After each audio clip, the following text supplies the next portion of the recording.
नमस्कार मेरे किसान भाइयों, किसान साथियों। हमारी गन्ना फसल को जो सबसे ज़्यादा प्रभावित करती है, जो हमारे उत्पादन को सबसे ज़्यादा प्रभावित करते हैं, वे दो कीट हैं या दो बीमारियां। मैं कहूँगा कि दो बीमारियां। नंबर एक, टॉप बोरर, जिसने किसानों को बहुत परेशान कर रखा है। इसकी कई सारी स्टेज होती है, 4-5 स्टेज में ये सुंडी आती है, कभी तितली के रूप में, कभी कुछ।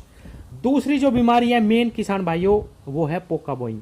पोका बोइंग कहूँ या फंगस कहूं किसान भाइयों, फंगस कई प्रकार की होती है। झुलसा रोग, चकत्ते से जम जाते हैं, कभी कभी पत्तियों पे पत्तियां जल जाती है, वो सब फंगस ही है। आजकल किसान भाइयों ज्वार जो हम बोते हैं उसमें भी फंगस लगने लगी है। बहुत सारे फंजीसाइड आपको बाजार में मिलेंगे, आप जाओगे, propiconazole, tebuconazole, thiophanate methyl, carbendazim plus mancozeb, hexaconazole, epoxiconazole, captan, बहुत सारे फंजीसाइड है बाजार में। तो गन्ना किसान को कौन सा फंजीसाइड इस्तेमाल करना चाहिए, कब करना चाहिए, आज मैं बिल्कुल क्लियर कर दूंगा, क्योंकि ये समय आ चुका है किसान भाइयों। अब आपको फंजीसाइड लगाना ही लगाना है। जून से लेके जून, जुलाई, अगस्त 3 महीने हैं, तब टॉप बोरर भी रहेगा और फंगस दोनों एक साथ आएगी। और टॉप बोरर और फंगस का एक साथ आने का एक कारण और भी है, ये भी मैं इस वीडियो में ही बता देता हूं।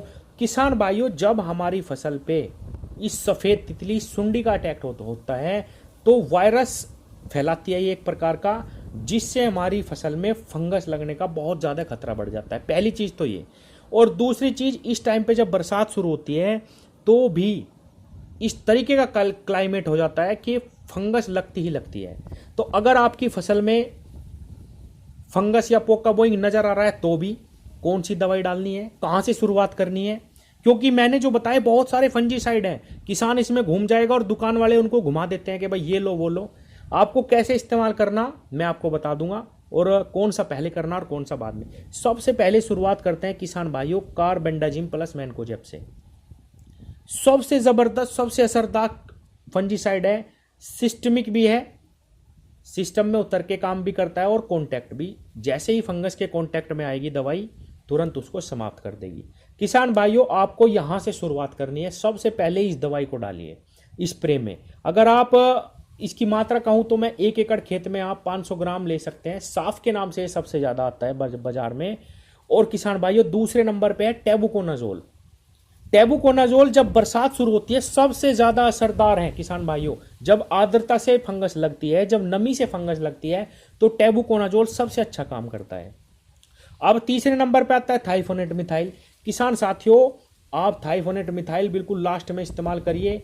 महंगी दवाई है, हालांकि लंबे समय तक रिजल्ट देती है, लेकिन हमारा काम कार्बेंडाजिम, मैनकोजेब या टैबुकोनाजोल से भी बिल्कुल आसानी से चल जाएगा, कोई भी दिक्कत नहीं होगी।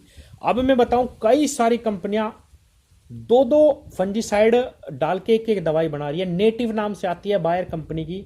इसके अंदर टैबुकोनाजोल और कैप्टान आता है किसान भाइयों, और भी कई सारी हैं जो 2-2 फंजीसाइड आपको आराम से मिल जाएंगे। अगर आप चाहें तो वो भी ले सकते हैं, लेकिन एक तरीका मैंने जो आपको बताया, अगर आपने अब तक फंजीसाइड इस्तेमाल करा है तो भी, अगर नहीं करा है तो भी, आप जून से लेके कम से कम 2 स्प्रे फंजीसाइड की जरूर लगाएं।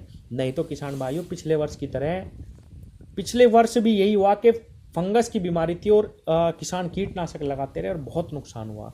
तो हेक्साकोनाजोल हो गया, कार्बेंडाजिम प्लस मैनकोजेब हो गया, और प्रोफिकोनाजोल हो गया, टैबुकोनाजोल हो गया, पायरोक्लोस्ट्रोबिन बहुत अच्छा साल्ट है किसान भाइयों।